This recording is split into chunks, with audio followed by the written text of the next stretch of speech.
This is like a secret hypnotherapy. I was like, I'm going to ninja I feel like I'm starting to do that now, you know. like that. If you've ever felt stuck, this conversation is going to change the way you think and your life. Now, welcome to Limitless Mindset Podcast. I'm one of your co-hosts, Callum.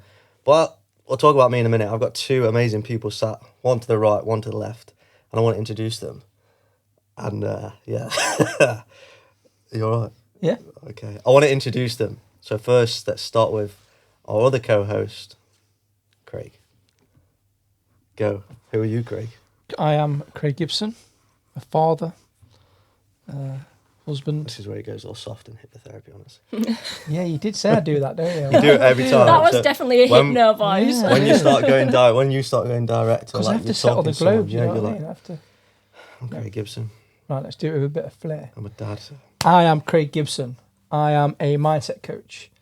Originally, I was a clinical hypnotherapist. That's how I started on the journey. From there, I did my NLP practitioner. Then I did the master practitioner. And now I am doing the 3 Ps coaching, which is a game changer in life and for my coaches. Alongside that, also, I've got a big passion for neuroscience. So doing some neuroscience coaching degree and also running alongside the chimp paradox. Oh, Professor Stephen Peters. Mm-hmm. Tag him in that. Where can they find you? Where can everyone... So you can find me at Master Your Mindset on Instagram and Facebook. We'll put it up. There's some underscores there. Yeah, you always forget about the underscores. Yeah, there's underscores. I'll put it up. And who's on my left? Welcome. Hello. First guest as well. We're kicking this podcast off with a guest straight away. We set a bar pretty high here. No pressure. So I'm Meg. I am a coach. So I have took a similar journey to Craig. So I've done NLP practitioner, master prac, 3 Ps coaching.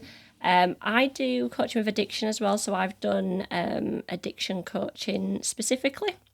I have 3 children and a husband. Nice. Yeah. And yeah, I really help people who have lost touch with the self, might feel stuck or a bit lost in life, do that self-discovery journey. With all of that, what's your biggest accomplishment? All those you just gave, what do you say the biggest one is? I think the biggest thing for me was actually leaving my career and taking that jump. Nice. That was definitely a turning point, and one moment that just sticks out because I used to be very risk averse, we'll say. Okay. Yeah, I was very risk averse. How did that make you feel taking that risk? I was excited. I was nervous at some points, but I just felt it in every part of my body that it was the right decision, and I tuned everything else out, and I just went for it. Nice. So we're going to get into some NLP and what these guys actually do. My name's Callum Lake and I run Elite Gen Media Entrepreneur. So I'm very interested in neuroscience and nootropics and the medicine that comes along with it. So naturally finding these guys is very easy for me to talk to. And I'm excited to interview more people, but obviously dive into these 2 guys' brains to find out what's going on in there and what the belief systems are and how we can change our mindset to create better days for ourselves. And I think we all kind of need it. Where can I find you, Meg, actually? What's You can find me on Instagram, be.better.with.meg. There's a dot in between each. Again, it's on the screen. Go follow it. Check the screen. If you're listening audio only, then it's in the show notes. I've got them all there. Before we dive into who Craig is, his entrepreneurial background, and why he became a mindset coach, I just want to say thank you for listening to Limitless Mindset Podcast.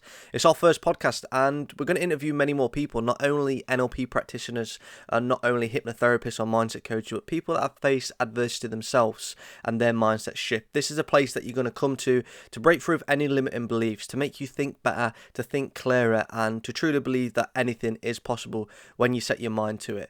So, thank you so much. If you're listening on podcast on Spotify and Apple, then please follow us. Have a look in the show notes where you can find everybody. And if you're listening on YouTube and watching us over there, then please subscribe and give us a follow. So let's jump into a little bit more about who Craig is.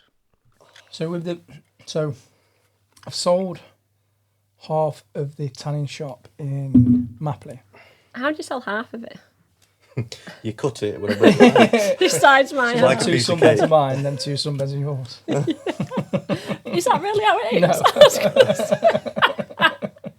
No, it's a friend. So I was mentioning it that I was selling it, and then somebody who we knew was interested. But he went, "Oh, why don't I go arse?" I thought that's perfect. Yeah. I don't have to get rid of it fully. I can still take half the profit out. I've not really got to do much. I'll just do the business side, but if there's any issues, you can just go over and sort it. So Well, that works out pretty good then. works out good for me. Yeah. Yeah. Well, good for both. You know, he's not going to have to do much. Everything's in place for if there's any issues. Yeah. It's sort of all put it all in place. So the only one I've still got is Celsius fully. That's my breadwinner, so I've never really get rid of Works. it. Yeah, Yeah, I Which tried to one's put, that? I tried to put a bed in there. that's the tanning shop. Yeah, That's a tanning shop. where you're going to put it in the toilet. You're going to have a toilet light bulb. I was thinking of like, do you know, like the first bunk beds. I was like, start bunk bed in sunbeds. I was, why not? Oh, Yeah. that's it. So we've just had a big extension in there. So that'll all be done for when I go away. So you're going to keep that Yeah, so I'll keep then? that one. So you're not selling everything? No, so I'll still keep that. What about the nutrition? Nutrition kitchen's gone. Gone. That was the best decision I made. Really? It really was, yeah. And I used NLP, believe it or not, to drop away that fear. I did some coaching with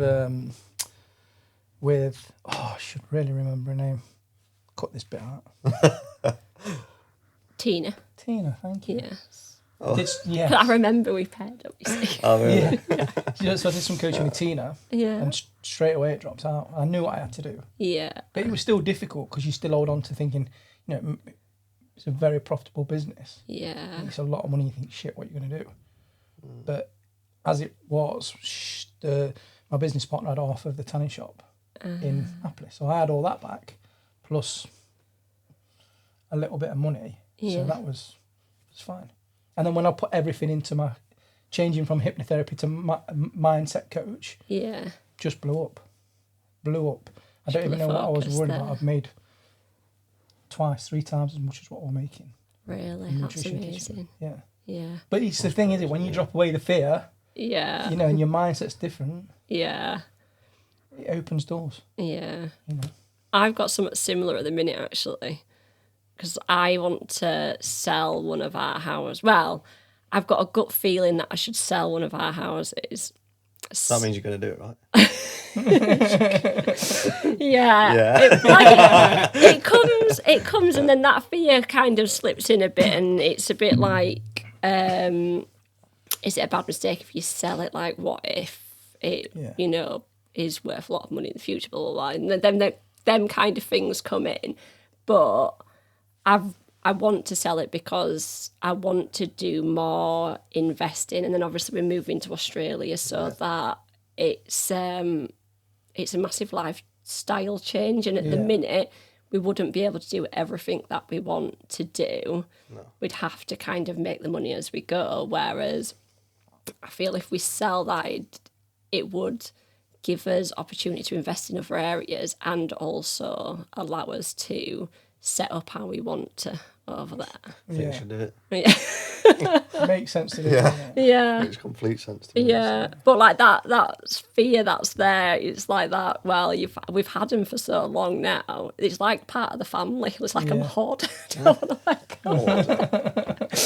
You do get attached to things like that. How have you been getting up? Like, you know, we've obviously moving to Australia. What have you been doing, like, in regards to getting rid of stuff? Yeah. Have you been all right with it, or? I've been okay because I think I made the decision before I got into coaching, and I was in a corporate job. I was a business analyst and I was working really long hours, and I was that person that had to be the best. I'd do workshops and I'd think of every outcome, every question. And at the time I didn't realise it, but I'd spend like 15-hour days just on that job.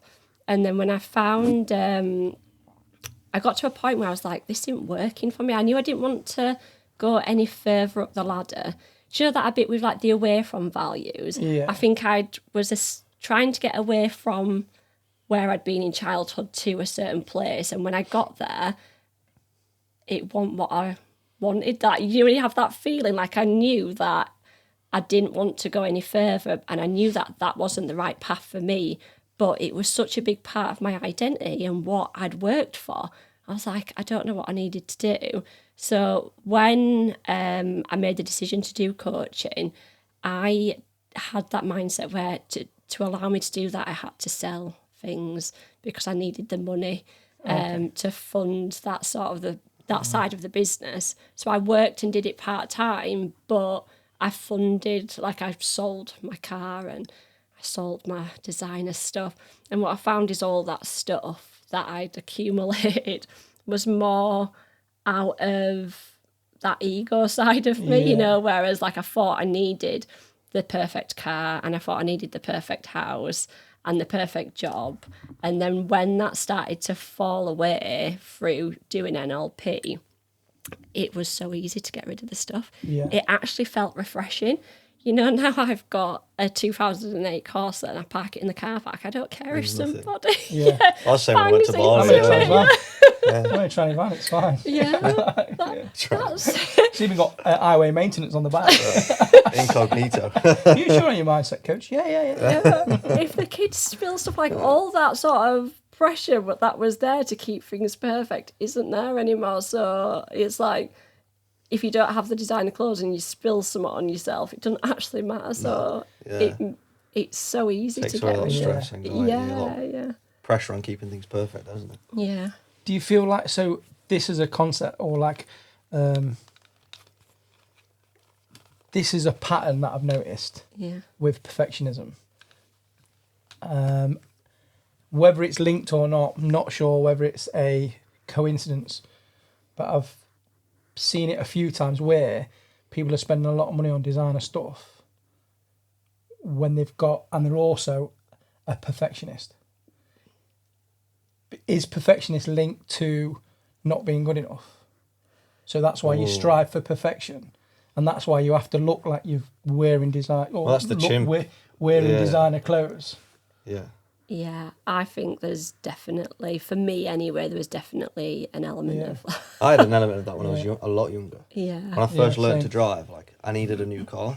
Yeah. But once I got a new car and I was making some money, like I needed the T-shirt to go with it. Yeah. And the whole look of the perfection is a bundle of things and not just that one. Yeah. I mean, I definitely think there's an element of once Yeah. you have that nice stuff, the image upkeep. That's so true, yeah. Yeah, it's probably the one thing people are striving for, not necessarily the things themselves. Yeah. Once they've got it, But is it because they're more scared to feel lose good it. enough? Yeah, because I think once they've created this image and value of themselves, and that's attached to designer clothes, a nice car, a house, a good relationship, whatever it might be that makes them feel like that or makes them feel perfect. And then they get rid of an element of that. All of a sudden they feel like they've failed. Yeah. Like that's not them anymore. 100%. You have to go for a big and I did it myself. Like I brought a really nice car, earned really good money, and then I was like, you know what, I need to sell everything. I sold everything. That's when I went travelling. Yeah. And that point for me was me realigning values, who I am, and now people know me for travelling and not having nice things. And that for me is more fulfilling than someone going, oh, he's got to drive a nice car, this, that, and the other. Yeah. That for me was way better. Now I'm such a minimalistic person. I own nothing. It feels good, doesn't it? I have nothing. Just bought his T-shirt today. Yeah, this one. This is new. Sponsored. That's so interesting, though, because that constantly keeping up the image. And I remember when I contemplated like selling my car before, and I was like, oh no, what will people think? People think that worried about what the people think. I don't have them. Yeah.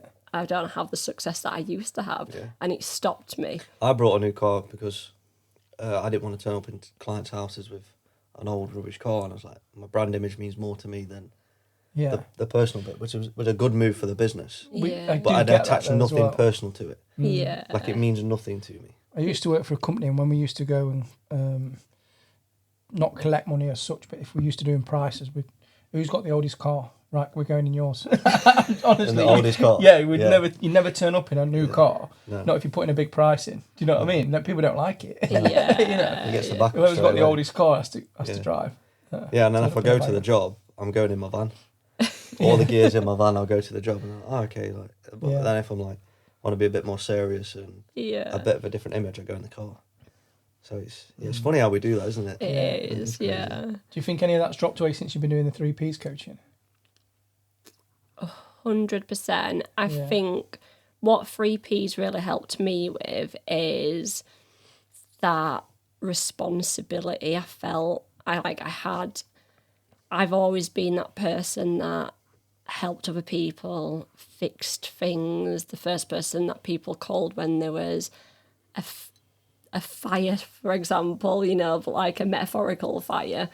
And NLP didn't get rid of that for me. That was still really sitting underneath. And then 3Ps helped that drop away, like to a point where I wasn't going to do that training. Like I was moving to the other side of the world. I was happy. I wanted to embed NLP, but because it helped me so much, I was like, Yeah. I'm in. Like, So was this on the when you did the what do you call it? You did one. There was one yesterday, weren't there?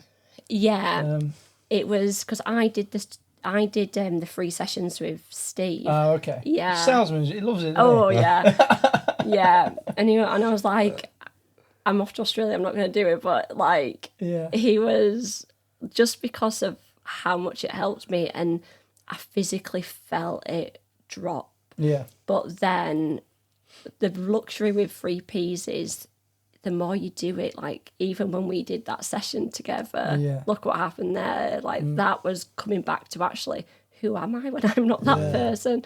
Who, like, that was the reason I got into coaching. So when I faced that of, you know, not being that person, I was like, well, who am I? That literally flips it upside down, Yeah. don't it? Yeah. It did it the same. I had the same thing. Like Yeah. the problem was definitely not the problem. Yeah. The problem was like something that I thought was not. Well, never even gave it a thought. Yeah. I was like, shit. That's why I've got into coaching. Oh, that was a recent thing It for you didn't as feel well, like, really. yeah, I got on the phone really to him after, recent, like, yeah. well, you're not going to believe this. Like, the boys have never even sort of really, I'd like to do the chimp paradox with them because they've ADHD and autism. It's brilliant. Your girls are getting the full benefit of the new you. Yeah, they are. I've been doing the hidden chimp with my oldest, and it's she loves it. I need to get that. Is it She good? absolutely loves it. I'd recommend it. Right. Yeah, for children. What's definitely. it go into? Is it just a bit more It's just easy to understand for yeah, a kid? yeah. Oh, okay. And there's like she can colour the brain into the colours of Yeah. what you know the chimp, there's the prefrontal, computer, yeah. and everything else. It just gives them a good understanding of that. But there was one. I'm sidetracking a bit, but there was one instance where this for me was a game changer because Rochelle understood it, I understood it, and it helped Poppy understand it as well. Yeah. So because she'd basically was, again, goes back to the 3Ps and was cleared out so many times and never done anything with the clothes. Yeah. But I mean, there's a lot of money's worth of clothes where I've just bin lined them, gave them to my cousin and said, put them on eBay and you can have 30% for selling them. So it was literally, there was clothes everywhere. My room, Dottie's room, Poppy's room. Yeah. Well, that So wound Poppy- you up chronic, didn't it? You're like, Yeah, I can't mess, drives me mad. But and this is probably where Poppy gets it from. So there's a big pile of clothes in Poppy's room. Yeah. Rochelle's asked her to do something. And if you meet Poppy, she's so placid, laid back, kind, caring. You know, honestly, she's lovely. She's gone in and kicked this pile of clothes and she's like, how can I? Look what you've done to my bedroom. And proper screamed at Rochelle. And we both went, we literally physically went, what's going on? And then, but you know, in that circumstance, you would go, maybe not Rochelle because she don't raise a voice or anything, but you could see how some parents would go, don't you talk to me like that. Yeah. Who do you think you are raising your voice? Yeah, Get yeah. in your bedroom and come out when you're ready to apologise or whatever. Yeah. And Rochelle was that took back and I went, let me just explain what's happened. Yeah. You know, like one of her chimp drive is territory, quite clearly. You've gone into a territory, you've messed it up, Yeah. Yeah. and her chimp is in overdrive. Yeah. So once they sort of once Rochelle understood, and it takes away that, not responsibility, because that's not what we want to do, but it takes away the fact that you think she's being disrespectful. She's not. That part of her brain cannot handle what you've done in that bedroom. And that, you know, that is the bottom line. Yeah. So let's help her to understand it Yeah. so she can regulate her emotions better next time, or put an autopilot in to sort of be able to deal with it better. Yeah. You know, in any aspect. What would an autopilot be there for? What would an autopilot be? I just sat her down and said, like, we're all busy, everything is a mess. Like, what can you do instead of? You can come in and you can say, look, mummy, I can't do that because there's clothes everywhere. Yeah. Do you know what I mean? Or go back to like the temporary autopilot. The clothing's going to be temporary. The clothing's going to be temporary. Yeah, but once she understands the chimp model better, she'll be able to put her own autopilot in. I think that'll just happen naturally. Do you have to do it for her then at that age, realistically? You'd guide them to it, wouldn't you? Yeah, you can't tell them their own. Well, no, because they're autopilot. Yeah, you can sort of make her understand what the autopilot is. Yeah. It's like with anything. I think you'd still get pushback if I said you need to do it this way. Yeah. Like I struggle doing that as a coach now. Sometimes, whereas you want to sort of go, well, could you do this? What could you do that? Like I got my feedback off Callie. She was like, too. Yeah, did you? She was like, you were sort of not leading, but you suggested to her, is that your stick man? I was like, yeah, of course it was more your stick man. Yeah. I was gagging to say, right, you need to do this on social media. You need to do it this way, and this way. But it's hard, isn't it? Yeah. And it's that thing is, if you would have done that, I wouldn't have took it in. I would have been like, I would have stored It's it somewhere. definitely not what you needed in that time, was That's it, yeah. That's why schooling don't really work, does it? No. You're told what to do and you never exactly. get these realizations yourself. No. If I knew what I knew now, mindset-wise, 3 years ago when I was deep in my coaching business, I would have been a lot better coach to my clients. Yeah. Yeah. And knowing not to tell and to actually just challenge beliefs and make them have realizations themselves. Yeah. It's that the challenge in it. Yeah. Really good, isn't it? Yeah. It Get works the realizations. magic for me. So we went to Perfect. the event, Stephen Peters event. Oh, I seen it. Was it good? Oh, We're was pretty really much good. best mates now. He's like, help, Craig, help me. It's nice for you to come round to my house. It was really good meeting you. Here again. He loves you. And then when he went, who come to my house the other week? And there was only me and one of them who was like, me. Teacher's pet. Me, Steve. I brought you an apple too. Yeah, exactly, yeah. People must hate at that Can you table. stop coming round now, please? Because it's getting a bit awkward. We had come and one feed the guy on chickens. there that had been to every single event. Yeah, He was I like amazing. him. Pete's cool, man. Pete was cool. He was cool. amazing. He had a lot to say. He's put some fascinating stuff in the group There was him chat, putting his hand up. He's the only one that's been to his house, and they did the weekend coaching and etc. And then we did this whole reading people's faces. Yeah. And I was the last. There's two of us Yeah. to stand up, and I was the last two to stand up in the whole room. Yeah. People must have thought that table was what was going off back there. Yeah, but the thing is, so did you know that women can read people's facial expressions better than men? I didn't know it explicitly, but I could probably. Tell you So from basically, experience. he's Yeah. got a vagina. Yeah. Who's the last one up? He's got a vagina. That's what I'm getting at. I'm just a people Cut person. that. I'm just a people person. I was questioning myself. I was like, "No, this element of fluke here. This definitely." The last two was actually male. There was you and the other guy was both Yeah, male. but so weren't at the end he was like, "Oh, males have redeemed themselves because like on average out of 8, Yeah. men will get 4, women will get 5. I got 6, and the other bloke got 7. So I was like, whoa. But Wow. he also said it went back to children as well. So a child will not understand what the teacher's saying Yeah. because he can't read the facial expression. Yeah. So it's not that you don't understand the work as such. He's not understanding What's going on? going I on. was like that as a kid. Though. I've got a twin brother, an older brother, a sister. So quite You a a few of us twin? grew. Oh, Yeah, I'm a twin. amazing. So, and I was always the calm, collected one. My brother was always, if he didn't get a bag of crisps or anything like that, he'd scream, kick the house down. He was very temperamental. Yeah. My sister was like very calm and shy, but she got everything. She was like spoiled.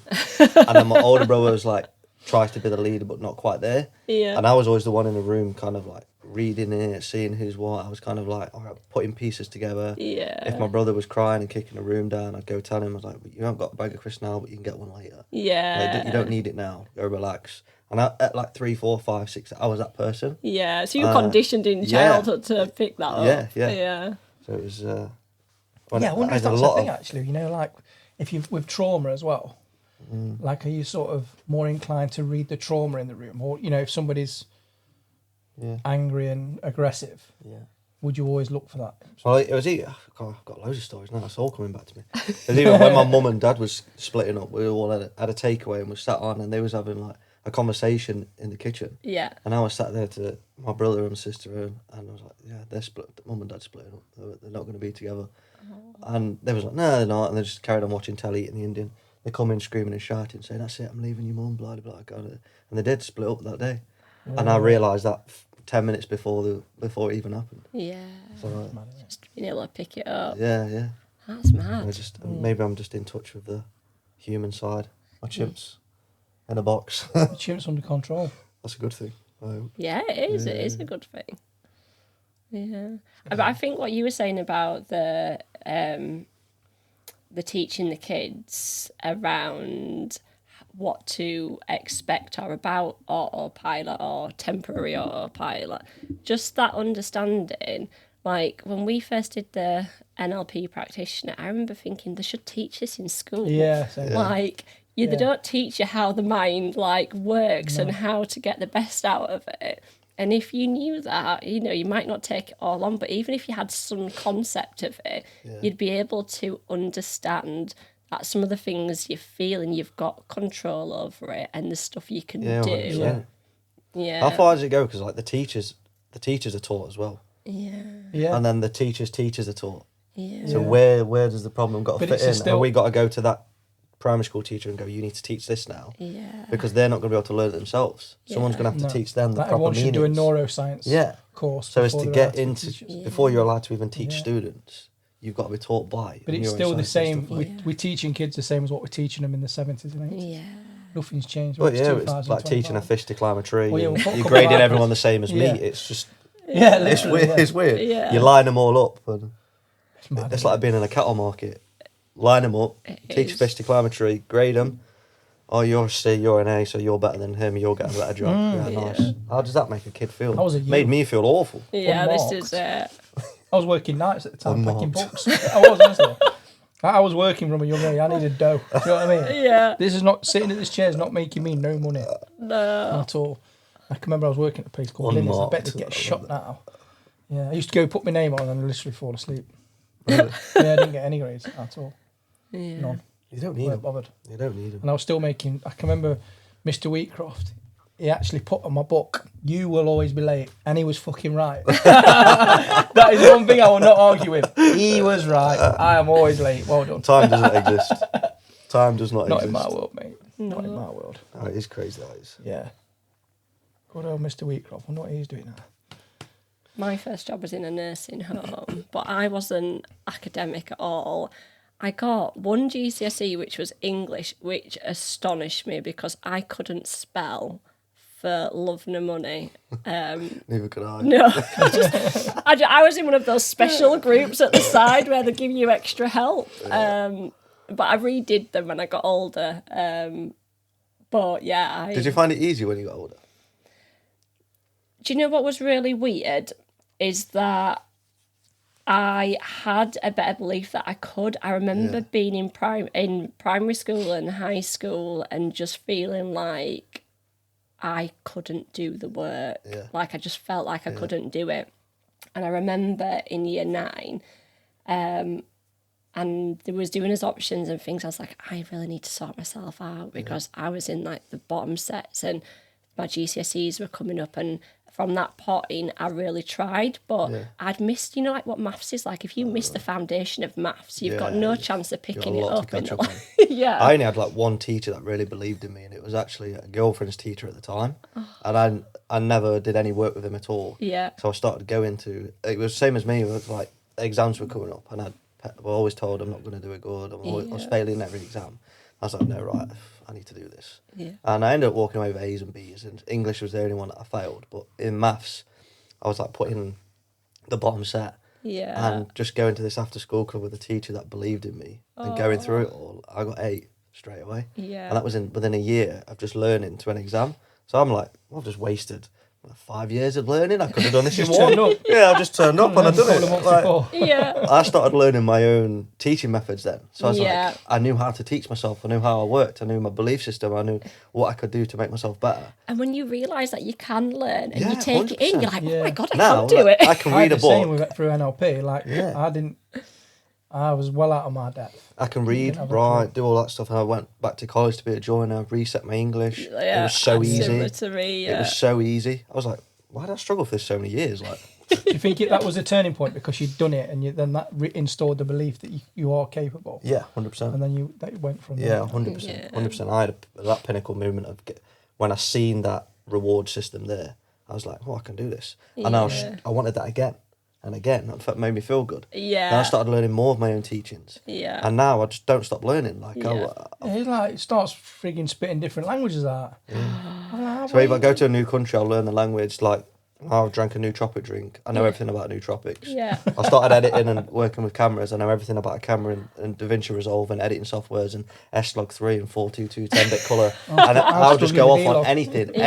Name something, I'll be like, right, I'll learn it. And I can learn it within a couple of weeks. That's so weird, right? Because I really want to learn how to play the piano. I can play guitar.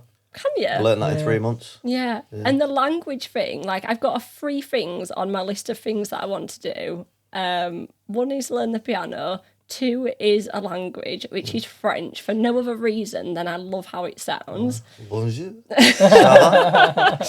And then the last one is I really want, this is going to sound so strange, I want to do ballet. Oh, nice. Yeah, that's good, isn't it? That is Have you cool. danced before? When I was a kid, my mum used to take me to some groups, but we never kept them up. But I really love dancing. Yeah. And then when I'm dancing on my own in the kitchen, I just find myself doing wow, you get lost in it. Yeah. And I'm like, I feel like I need to do that. And it's that going back to that 3 Ps, listening to that instinct. Yeah. That's and me not... and music, Yeah. Yeah. Are you going to do it? Yeah. I'm definitely going to do it. I really hope you're enjoying the podcast so far. If you are, please give us a follow, please subscribe and leave us a comment if you're listening over on YouTube. And just follow the series on Apple Podcasts and Spotify as well. We're putting a lot of time and effort into creating these podcasts for you to change your mindset. And we're about to jump into why Meg and Craig did NLP in the first place. And trust me, it's a good one. Why NLP? We'll start with you, mate. Why? Yeah. So when I was younger and I was doing presentations, and it could be something from giving you weekly update on that manager's call. I used to get really nervous, and sometimes it'd be there and sometimes it wouldn't be there. And I remember somebody telling me about hypnotherapy and NLP. So I did some research and I actually got a technique called swish pattern done on me for that particular scenario. You're aware of the swish pattern? Mm-hmm. Yeah. And anchoring. And I kind of went into it thinking, well, is it going to work? Like I was very logical minded then, so I was very skeptical, but this friend I trusted and I was like, I'll give it a go. I was open-minded if I'll give it a go. And it just astonished me how those nerves just disappeared. And then I felt like I could go into that meeting and without those nerves, I was able to just come across as myself. Yeah. And then that was a game changer for me in that scenario. And I carried on in that career. And then I have some people that I really care about that were suffering with addiction. And I knew that they wouldn't do hypnotherapy or NLP off their own back. So I was like... This was like a secret hypnotherapy. I was like, I'm going to ninja I feel like I've started doing that now. Like that. I feel like I've started, just the little bits that I've learned so far. I feel like I'm having a conversation with someone and I'm like, start challenging things. And I'm going, I did it to my mum the other day and I was like, got a breakthrough here. Yeah. Like a spy. But that is like a real thing sometimes, because when I won't dive it off, but sometimes it's like, when do you coach and when not to? Because sometimes like you're with family and you're like, oh my God, I could really help them here. But then you're like, well, they don't want to be coached, Meg. They've come for you just, a general advice. Michelle calls me a patronising knobhead. That's one way to put it. Like, can you stop patronising? I'm like, I thought I was coaching you, to be honest. Yeah. Thanks for the feedback. Do you think those elements of coaching with loved ones is diluted? Difficult. It's really difficult. I don't do it anymore. Stay away from it. Yeah, I don't. Yeah, because it's started to just cloud the lines a little bit for Yeah. me. Yeah, and That it's like, human takes over. It's a bit quite emotional. yeah, that's it. And I, as a rule now, don't coach anybody that I know on a really personal, intimate level, because I found that you have to be 100% comfortable with that person in terms of, like, even if I did one of the mums from school, like, they're going to have to bump into me every day at school. And sometimes in those sessions, you uncover stuff that you've not known for, you've never even admitted to yourself since childhood. Yeah. And if they don't feel comfortable with you, the unconscious mind won't let that come out anyway. So I'm just like, You can't really break someone down, yeah. Now, when you said your fear comes and goes when you was going into those interviews, what was the catalyst for it coming to the forefront? Because sometimes you felt relaxed and could do them. Yeah. So why couldn't you at certain point? That is such a good question, because logically I knew I shouldn't be nervous. And I'd done that role for like 5 years now. And the catalyst were if there was somebody in leadership, like high leadership. That's what I found to be. And you find that through hypnotherapy and NLP? Yeah, when I did the work, that was the trigger for me. But I didn't learn about that on my one-to-one sort of, because they just kind of fixed it, and I never questioned it. Yeah. But then when I actually became a coach and things went in different directions, and I did that self-discovery for myself, that's when I started to understand a little bit more around why things were happening.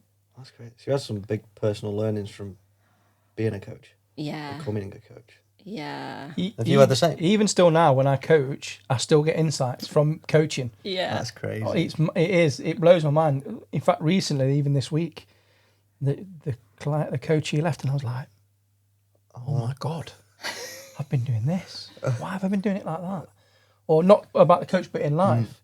Can you find it hard or easy to switch off then from your own personal coaching? Like, do you overanalyze your own thoughts and day too much? Not since I've been doing the 3 Ps, no. Oh, okay. So since I've been doing the 3 Ps, it's literally changed my life. What is the 3 Ps?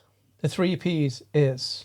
I want it from both of you. 'Cause this might be completely different how you it might both be, explain yeah. the 3 Ps. This is quite interesting. I think it will. I almost want you to put some headphones on and just, just get out of the room a second.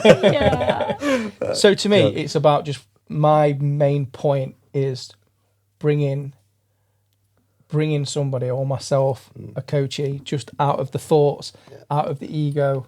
When I say ego, I don't mean ego as in like, my car's nicer than yours.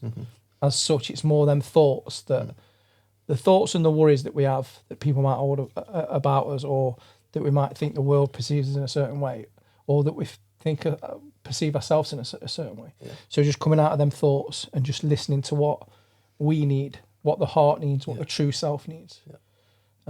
And you just get some amazing insights when you can do that, when you can really bring yourself down. What's one technique you love about the 3 Ps? If you could just do one. Probably settling the snow globe, definitely, yeah. So getting people to come down from the ego. Just to settle that snow globe. The little bits that are left at the top. Yeah. Come on, shake it for us. Give us a little... So basically, each one of that bit of snow in there is your thoughts. And then as we just calm down and just let the snow settle, we can really listen to ourselves, our true self. And these little bits left are what we need. Our actual true values. Yeah. Amazing. Exactly that. Yeah, to really listen to and take on board our values. Yeah. Does it take long to do with somebody? Everyone's different. I've found some people go straight away and really drop down, where others, it could be a couple of sessions where they start to really relax into it, and then you get some profound insights. Crazy. So if people watching are asking these questions, because I've been a coach myself, but not in this kind of element. It's more towards personal training and fitness, and always been interested in neuroscience, body language, and how people act and do things and why. And I want to know the trigger points of why somebody's eating a certain way or training a certain way. So actually going deep into this stuff's pretty interesting to me. And again, the highlight of everyone's different, and the teachings are different as well. So Meg, what's 3 Ps for you? I think it's really similar to what Craig just said, but I was expecting something completely different. I guess that's a good thing. No, go. I'll give you my take on it. So I think sometimes, especially in life now, it's so busy, and everything is sometimes around image and hitting targets or goals that you sometimes don't have that time, or you haven't learned how to just reconnect back to yourself. So if you feel stuck or lost, sometimes that can come because you're in that ego that Craig was saying, and it doesn't necessarily mean that, you know, like my car's bigger than yours, or it's that where all your kind of unwarranted fears are. And you want to ask? No, yeah, I like that, because you was actually saying when you had the nerves about going into the interview. Yeah. And you were saying the ego and the number side of things and being caught up, and then that one person that's important in the room comes in, and all of a sudden you haven't settled your snow globe. Yeah. And you bring that fear to the forefront because you've got to hit those numbers. You need to tell them what they want to hear, and you've kind of got. And actually, if you settled before that and just known that you was confident enough to speak without the nerves, that important person wouldn't be. So that 3 Ps.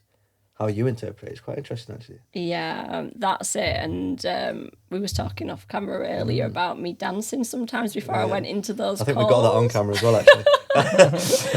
But that was literally I didn't know it at the time, but that was one of the ways that I used to try calm that snow globe, because when you can connect to your true self, it's like an inner wisdom, and it's so weird, but you might have found it where you've been driving sometimes, or just like a thought will come to you, and you'll feel it, and it's just like changes stuff for you. That is that inner wisdom. Or you might be talking to a friend and they ask you that one question that kind of throws you off tilter, but then you go away and think about it, and then something will click into place.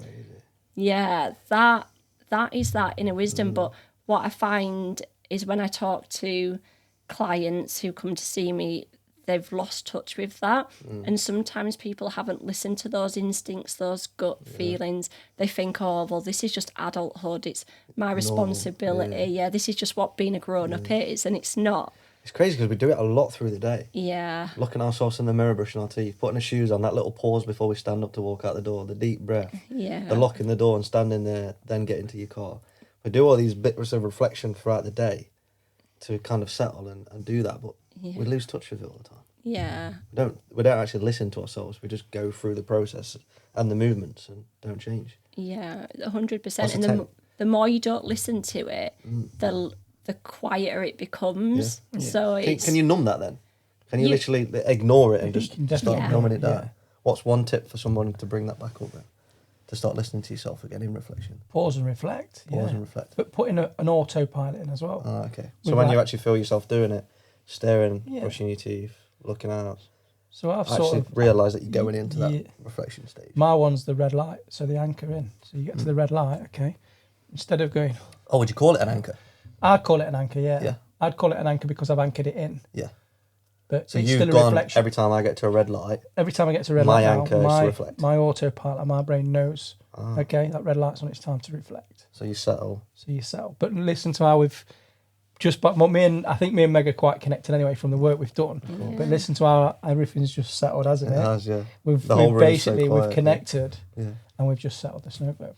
So you might have to turn the microphones up. But you find that this is what happens. Yeah. We've just connected and we've basically all settled the snow globe, which is great. It's amazing because I don't know nothing about NLP or hypnotherapy or anything like that. Very interested in the brain. Yeah, exactly. Very good people person. Very good at learning. Very good at adapting to every situation.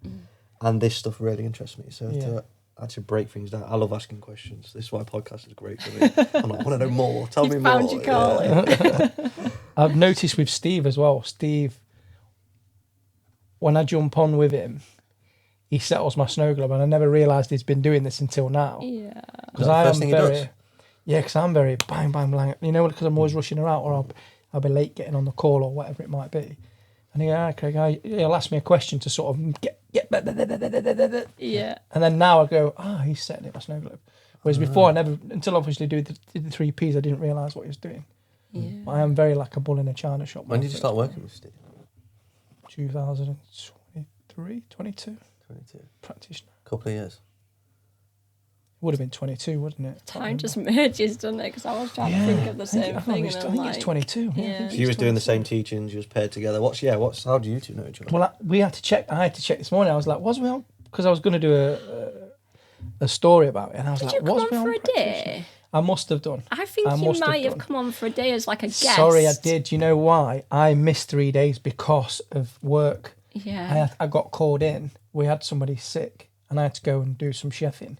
So the last 3 days I missed and I had to resit it. Yeah. So that's why. I remember you being there. But I looked at the group chat and I was like, he's not in there. So the last 3 days, because I think practitioner was 3 and 3, wasn't it? Or 4 and 3. Yeah, something like that. So the last 3 I did with you guys and that's why, Yeah. So it was practitioner, then master prac. It's rude that I didn't put you on the group chat, innit? Yeah, it's There fine. for half of it. I felt well out of place anyway, so it was no problem. You know what I mean? I did with the 3 Ps. I don't know, just the limiting belief of that I weren't good enough to do it, weren't clever enough. Are you good enough now? Yeah, 100%. Yeah, Good, no problem. Still have my little doubts, but I like now. I don't let them hold me back. I realise I take them for what they are, and go, no, it's fine. You know, keep going what you're going, keep doing what you're doing. What's the most Even if it enjoyable takes me part about longer. your day? Going through all of that, seeing clients, the realizations for yourselves, breaking through for other people, the kind messages that you get in return, the feedback, the portfolio that you have, the social media platform you're building, the relationships, the networking. You've done a lot just by practicing what you preach. The breakthroughs are the best. That's the best for Yeah, the for you. breakthroughs and realizations, not just for the coachee, the client, for me as well. How do you separate it from? Again, you've told these guys, but you have tanning shops, salons. You're very much an entrepreneur in different businesses. How do you separate that? Why you got someone going, oh, bulbs are gone, and you're just going to walk in with a client, and all of a sudden you kind of got this thing in the back of your head. It's easier now. Now I've got rid of the food places. The food place was really demanding, and there was always pressure on when I was busy. It would always fall at the wrong time. So that's why I couldn't fully give myself to my coaching, which was my passion. So the screw started to turn, let's say, I knew that I had to get rid of the shop because it was either the shop or coaching, and the coaching and changing my life, changing people's lives, being always taking the learning to put into my family and everything else came before the food shop, tenfold. So it was a no-brainer really. To concentrate on the coaching. To concentrate on the coaching. Yeah. And then since I've done that, it's been... So that's how you dealt with kind of the overwhelm then of... Yeah, I was in a really bad place. Like I said, I don't know if we said it before. Yeah, we did, If it was filming, I was in a bad place 4 months ago. Yeah, I was in a really bad place. What about you, Meg? Sorry. That's all right. No, it's fine, mate. You've had your head. I'm being selfish. Being selfish. Stop talking. Just repeating yourself, like Craig. What about you? How do you separate your kind of family life, work life, giving your attention to people that want fixing? Yeah. How do you separate that? I look at it differently now because I used to have separate parts of me. I was a mum, I owned property, I was a business analyst when I was in my career, I was a mum and a sister, but then as doing this training, I was like, you're just a whole person, that does different things. So what I do now is I just keep that in mind, and then before clients I just try to have that half an hour beforehand just to settle myself so that I can go, right, let everything go from the day, because that's the best gift that you can give somebody in coaching, is to be fully present and fully be there without having to think of those other things. So you actually use a technique on yourself, settle. Yeah. I mean, I quite do it a lot. When I'm filming my own content, I'll sit and press play on the camera and I'll talk to the camera for 20 minutes. Yeah. And I'll tell the camera what I've done for the day, talk to it like my best friend. Yeah. Almost like a Dear Diary moment. Yeah. And as soon as I feel like I'm finished, everything's gone, I format it, press play, and I'm ready to go. Yeah. But that's sort of you settling your snowball. That's me settling. You're getting all them thoughts out. Yeah. for the 20 minutes, and then the next sort of lot of stuff is literally gonna Every be time in I the go wisdom. into an editing session, tidy Yeah. my desk, put my stuff on charge, Yeah. light a candle, put a ambient light on. Every time without fail, and that's me settling to get ready to go. So into that's an sort of editing your session. anchor, isn't it? Yeah, that's You they're know my it's anchors, time yeah. to edit. Yeah. That When desk I've got is that clean. bag You're open ready to go. and I'm sorting Yeah. it out, I'm miles away. Yeah. That's really interesting because there was a story and it was in one of our trainings. I don't know if you was there, but somebody when they was getting ready for bed and they took their watch off, instantly they says, I just feel relaxed and tired. Wow. Yeah. Because that was part of their routine when they was getting into bed. They took that watch off and then they just relaxed, which was some stories stick out, and that was You one can of kind them. of, I mean, taking your watch off, putting it in its case, closing it down, is it closing the day off? Yeah. I can see why that's an anchor for that person. That's it. It's the same like when we went into lockdown, there was all that kind of talk around you don't have that drive home. So in the drive home, some people would just Oh yeah. That's where think the about unwind the is. day, Very- shut it yeah. down, and then they'd be present. Whereas when you didn't have that, people's blurry lines between work and life balance were blurry because messed a they lot of don't people up. have that. Yeah, they don't have that kind of. You know, when you shut mentioned down. it, they actually took a Yeah. lot away from us. Yeah. And not Yeah. just opportunity, Psychology. but like psychology, it took everything. You can't break a day up, can you? Yeah. How do you start and finish your day if you don't have, one, that drive to work, two, I mean, my work's a little bit different. If I'm spending a day and it's at a computer in office, I start my day completely different to when I'm out filming or working with a client. My day starts completely different. So yeah, having none of that, I guess. Yeah. Well, how would you differentiate the start and end of your day? Yeah, it's true. What could you do instead? If that anchor was the drive home. I can tell you what I do because Yeah, I have that. Like I do yeah. a lot of the work I do now is virtual, so I tend to start my days earlier. So I'll wake up maybe at 6, but when I pick the kids up, that's my off time then. Oh, okay. Because I was one of those people that didn't have an off time. And I really had to kind of make that. So I do that. So I'll go, when I pick the kids up, that's me knowing that I'm not in work mode. I do the odd evenings now, but I'm not going to do that when I go to Australia. I'm going to leave them. But yeah, that's school run for me. But it could be anything. It could be just like shutting your laptop down and actually logging out of the tabs and putting it in your bag. That's what mine is. So Is I've just Yeah. had the insight. Like literally, mine is. I've got the bag over there, and my Osmo goes in, my laptop goes in, my Remarkable goes in. But I've only just realised now by you saying it that is my anchor to relax. Yeah. So I wonder if that's the same for everybody else. I wonder if people do it but don't actually know that's what their anchor is, and if by showing them that's what their anchor is, they can really lean into it more. Yeah. You know, like do they naturally do these kind of things? And they Would probably you show someone their anchor, or would you make them understand themselves? So we sort Would of you just install go through that the we whole day? install the anchor. You can install it. But I suppose you're sort of installing it by saying, "Oh, this is probably what you do," or have you thought maybe it could be this? Because To I give close them my something laptop to think down, about. but I don't close any of my tabs. So when I open it up, everything reopens where I left off. Yeah. But I find myself like in the middle of the night, just going because Yeah. I need to feel that bit of information in to kind of let go. So I Yeah. never truly switch off at that point Well, yeah. because again I've got this sense of anxiety of an unfinished task because it's actually not closed down. So I'm always in bed like, oh God, I have to force myself to go, no. That's so good. So if you came to Craig and I and you was like, this is a problem with me, like you know, that could escalate and your girlfriend or your wife's not happy or you can't sleep, then that's where you could either install the anchor with that person or help them identify what it already is. So for you, that could just be actually closing the tabs down and shutting the laptop off. But it's different for every person. Yeah, I was about to say, would you find that being one thing or could it be multiple? Or whatever's 'Cause I right like- for that person. Yeah. Blow the candle out, turn the light off and put a lid on the candle. Yeah. That for me's magical. That Yeah. for me's like, oh, that's great. But it's funny, you can have like negative anchors as well. Mine had a negative anchor. Mine was a can of beer or a bottle of wine. I'd Are get these in from- habits? as well. Well, it's the same. It's still an anchor, isn't it? Yeah. Okay. But it's just I suppose it's a negative anchor. So it is an habit. It's an habit still. But mine, How long if I does it take get to in break from those work. anchors? So I suppose they can be instant on some things. If it is just, it depends how deep rooted it is. Whereas Okay. So if it's a real deep, if it's a real deep root, you're not really doing a reframe or swapping anchors or doing parts therapy.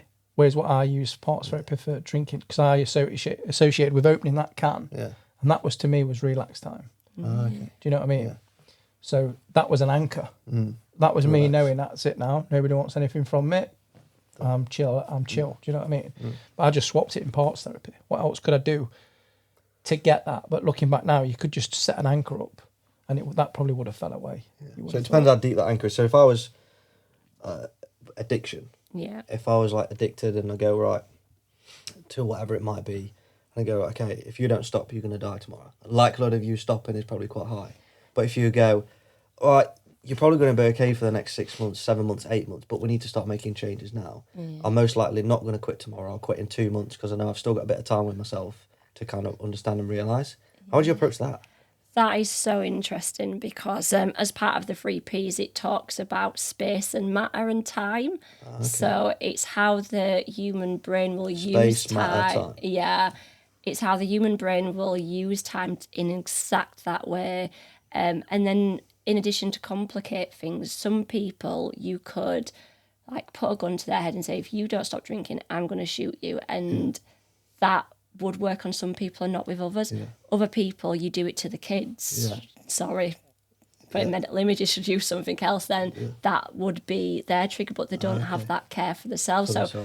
It's really, there's no like one set approach. A lot of the coaching is understanding, we call it the model of the world or the territory, like what links they've made, how they see the world. So you could be saying that if you don't stop X addiction, your kids are going to be affected in the next 10 years, 5 years, tomorrow. They might like, oh, okay. But they're really in their own mind and going, well, it doesn't affect me, I'm not bothered. But until they understand that it's going to affect someone they actually care about because they don't care about themselves, that can be a moving part. It can, and that can like happen in coaching. I always bring it back to that kind of true self, because addiction is normally a cover-up for not feeling comfortable in your own skin, losing that connection, trauma that has severed that connection. So it always comes back to that kind of you more than what the family is. However, that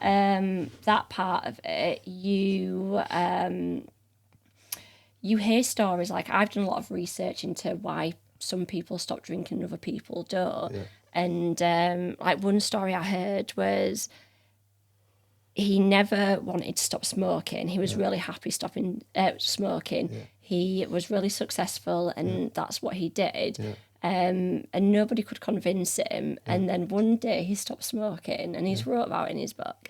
And you ask like, he explains why, and it's because his daughter went in and was like, Dad, I've learnt about smoking at school. You're not going to see me on my wedding day. Why would you not want to be there for my wedding day? Wow. And all it took was him, was that thing. Yeah. So that's sorry, just a quick. So to sort of reaffirm it, that's how I do smoking and vaping. I take them to the funnel. So these new audios that you're going to come out with? 100%. Well, you wouldn't on an audio. Would you not take them back to that port though? You would on audio. On an audio, it's quite generic, isn't it? Yeah.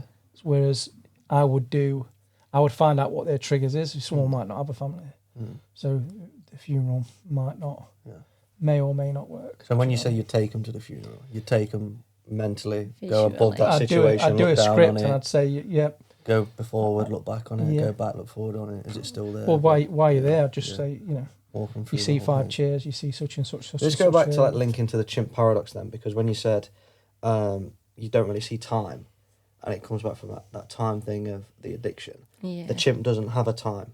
It doesn't register time, but the human does. So you have to take them into that element to understand that if they don't stop, something's going to happen. Because they're so in themselves in terms of the ego and the chimp that they have got no time for it. It's that ego. So they smoke 20 or 40, it doesn't matter. Yeah, because that ego wants to keep everything the same. It doesn't want like you. change. It doesn't like change. So even though its primary concern is to keep you safe, and if you keep doing it, it's not going to be safe. When you add going out of the norm or changing a routine, it don't want to do it. So it will keep you. And it's like this. I do that.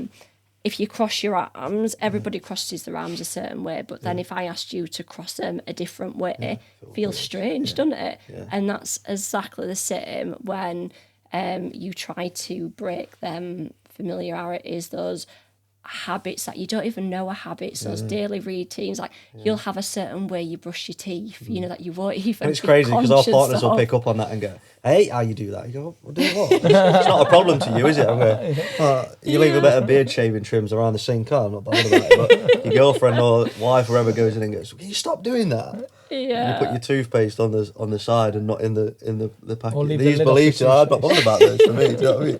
Leave what? Leave the lid off. Leave the lid You off. know, what if a spider climbs in? You hate that. I don't anymore. I used to. It's Dropped a to- spiders dropped away coming. now. Just like, why you don't just put it on? Yeah. That's true. Do you know what I mean? Stop squeezing it from the middle. Squeeze it from the end and replace the lid. It's not a thing Life-changing anymore. advice there from It used to be a thing. It's not Let's a go thing to the anymore. start of this podcast again. Don't squeeze it from the middle, squeeze it from the end. Clip that up. Oh, that is great. You know, if you're attacking your day like that from the beginning, squeezing it from the middle, you know, you're setting yourself up for a fail, aren't you? It's true. Just gently roll it. It's true. Put it easy. You can't climb the stairs starting at the middle step, can you? That's true, yeah. Just start from the bottom. Clip that one up. Coming out of it, we're all back yoga. Come on, don't worry, surely. 3 for 3 years. The pressure. It is good. No, it's nice. Addiction. I want to dive more into that, to be fair. It's quite interesting for me how it all works and people's mind works in addiction. Yeah. Hard, it's strange. Yeah, there was a friend told me about a podcast. In fact, I want to ask her to send it me. Carly from Master Your Mindset.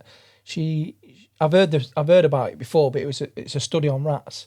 Where if rats in a cage will take heroin I've heard in this. the water, Yeah. you put them out in their own habitat, they won't touch it. Ah. Yeah. So if you take someone out of their situation, their scenario, their house, their place, put them in somewhere I don't else, know if it's the would they same, touch? but yeah, I don't know. There's the social aspect to it. So Yeah. what it says is that if you have a rat isolated and you give them the choice, it might be a different experiment, but you give them a choice between the heroin water or the normal water, Yeah, that is the same. It sounds they'll the same. go to the heroin. Yeah. But if you put them with other rats in a social environment, They'll do it. they won't, They and won't that's touch one of the it. problems with addiction, because the more you start to have those negative consequences, the more isolated you become, and the more you depend on that. Yeah. And in society, you might think, oh well, she's an alcoholic, let's stay away from her. course. But that's that's one of the worst things that you can do for that person. Great. Well, you just listed again, launched the one about drinking, about why it could be from anxiety, it could be social aspects. We link that addiction or drinking to those things, Yeah. and not necessarily to how our beliefs and what we want to do. A lot of people will just go to the pub with a friend and drink because everyone else is drinking. Yeah. They won't enjoy it. And how many times do you see someone and go, I don't want to drink this weekend, I don't want to do it, and then Steve texts and goes, we're going to the pub. He's like, yeah, cool. The thing is, it's normalised as well, What? isn't it? What? Yeah. It's normalised. Yeah. It's not like, you know, it's the only drug you can have that's not. Yeah.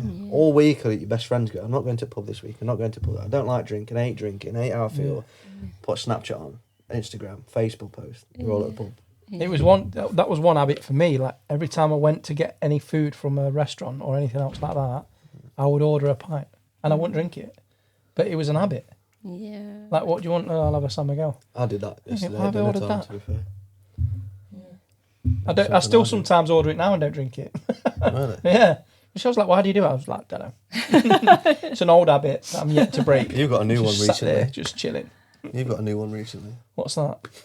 Bailey's. Yeah, Where's this come Bailey. It's from? Christmas, isn't it? It's that again. That's the same We go on thing. Zoom every night, and now it seems to be when we Zoom, it's Bailey's time. Bailey's. Bailey's and a don't- pot noodle. I don't drink alcohol at all, apart from at Christmas I'll have a Baileys. Baileys, yeah. Disaronno for me at Christmas. It's like I'm having a bath. I want to have a Bailey's while I'm in the bath. Yeah. What? And it tastes drink it any nice other as time. well, doesn't it? Like, Yeah, you in the can't summer, drink it in the you give me a shower. Baileys, I'm like, what are you doing? Why don't you drink it Why in the have I got a shower? Baileys? I don't know. The shower's full of Christmas presents at the minute. It's the only room that we can actually get anything in. I'm gonna have a bath because I can sit down and have my left arm out so it's dry. Yeah. So I can pick my Oh Baileys no, I've got phone in one hand, You've catching got- up with everything. Baileys in the other. Comes out, his hand's still black, rest of his body's clean. As a parent, that's literally the only room in the house where you've got Safe like space. safe Yeah. space. Sometimes it's not, to be honest. It's only okay to lock the bathroom door. Yeah. I had to do it the other morning. Like this is on my chimp drivers, a territory, which is again this is good as well. So I know because I'm going travelling, and I know territory is going to be a tough one, because territory basically I need my own space. I'm not massively like need my own space, but or like when I came in here and the space was a mess. It absolutely my chimp goes mad. Yeah. Like I need, and when I'll sometimes get up living with 3 girls, and I literally need earplugs. Like Rochelle will be telling me about something poppy, and I'm like, the other morning I got up, I'm like, right, the chimp's going mad. I just went in the toilet, locked the door, didn't even, the toilet seat, just sat on the toilet seat. I'm like, just need 2 minutes, not even open my eyes, please. He's like, Mum, Dad, Dad, Yeah. Dad, Dad. But the good thing is, because I recognise it now and I know what I need for an autopilot, I know when I'm away that we can put plans in place. Yeah. You know, because we're going to be in each other's pocket for the next however long. So I you know- can give the chimp a plan. I know know what it I've got needs. a plan, put an autopilot. And the same for Rochelle as So well. the plan you're just is gonna need- to, when you go on space. Airbnbs, to ask the host if the toilet door locks and is it big enough to sit on the toilet. Yeah, or just find the nearest massage place. Yeah. Going for a massage, Rochelle. Yeah.